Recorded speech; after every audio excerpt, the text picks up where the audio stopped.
Hey everyone, and good afternoon. I'm Fox 35 Storm Team meteorologist Jessica Dobson with a quick check of the tropics and specifically Hurricane Rafael. The latest update from the National Hurricane Center does have it now at a Category 3 major hurricane with winds of around 115 miles per hour. It is, though, going to be making landfall before long in Cuba, likely as either a Category 2 or Category 3 hurricane.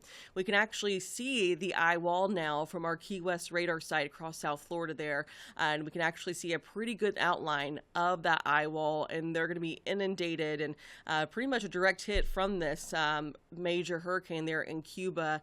So they're going to be experiencing flooding, rainfall, gusty winds, things of that nature, and storm surge, of course, as well.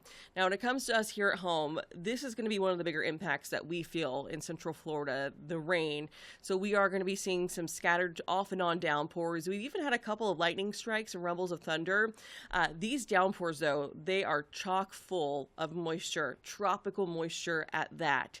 So that means these downpours are going to be very heavy. We've already seen quite a few of them today, and they are going to help to reduce visibility, which is not ideal. So if you do encounter these while you're driving, just make sure you slow down, make sure you turn on your lights, just be safe and give yourself plenty of room because these can kind of sneak up on you and they might be heavier than you think.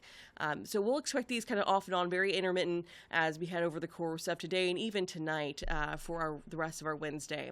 Now, with the latest track from the National Hurricane Center of Hurricane Rafael, we are going to be seeing it make this more northwesterly jog, and we're feeling pretty confident now it's going to be staying a good ways away from Florida. That being said, we are still going to be feeling kind of the more indirect impacts with that tropical moisture in the far outer bands, because it is going to be weakening slowly but surely. And as it weakens, it is going to grow in size. And that is one of the reasons why we are going to still be feeling the impacts tonight and possibly into our Thursday as well.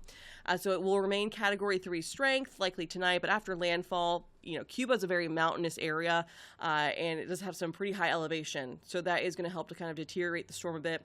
But it's really going to work into a less favorable environment with higher wind shear and much cooler ocean waters, and that is what's going to help to dissipate that storm. And it's going to be working its way now almost 400 miles away from the Orlando area and the Central Florida area in terms of the storm itself. So that would mean fewer impacts for us, but we still are going to be seeing some of those more indirect impacts. So we talked about some of the limiting factors and some of the factors that will help to weaken Hurricane Rafael as it works its way into the open waters of the Gulf. So it essentially has kind of sat over top some very warm waters in the Caribbean over the last couple of days. And that's one of the reasons why it did undergo rapid intensification, did reach Category 3 strength. But you'll see that it is going to work into a much less favorable environment with the cooler water temperatures.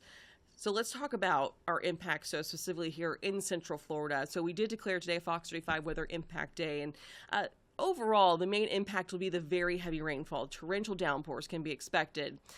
That being said, a brief tornado or two can't be ruled out. And one of the reasons being is because we do have that tornado potential. Anytime we have an area of low pressure that comes very, anywhere close to the region, we can oftentimes see rotating cells, rotating showers even. We don't even have to have any thunderstorm. But the fact that we have so much moisture and we have a good amount of wind shear in the atmosphere, those two things combined can oftentimes lead to maybe a brief tornado or two. This is not a high risk of a tornado, but it's just something that we can't completely rule out as we head throughout the rest of today. So looking at future clouds and radar, it does show very hit and miss, scattered showers, and really the best chances for any sort of rotating storms, I will say, are going to be for areas to the south and west of the Florida Turnpike. So that's going to include Polk County, that will include parts of Lake and Sumter counties, but specifically closer to the Tampa Bay area. But again, I don't want to completely rule us out because it's very possible that we could still see a couple of these rotating showers, even a rumble of thunder or two. A couple of scattered showers will linger into our Thursday as well, so that'll be something we continue to keep a close eye on for you as we head throughout the next 24 to 36 hours or so. Now, we talked about that tornado threat, and what this represents are different winds in different directions at different levels of the atmosphere. That is one of the big contributing factors of wind shear. We can also see, different speeds at different levels of the atmosphere. That can also contribute to shear. And shear is one of the big elements and big factors in helping thunderstorms or any sort of shower system, whatever you want to call it. That's a big factor in helping them rotate. So that's why we are really keeping a close eye on this tornado potential today, because you can see we certainly have winds that are moving at different directions at different levels of the atmosphere. And we really want to keep a close eye on anytime we're kind of in that more northeast quadrant of a storm. We're going to be pretty far off from it, but still, again, we don't want to completely write off anything, especially with the far outer bands. So we will keep you posted here at Fox 35, so be sure to stick with the Fox 35 storm team, and we'll let you know of any further updates, not only with Hurricane Rafael, but throughout the rest of tropic season. And hurricane season does end the very last day of September, November 30th, that is.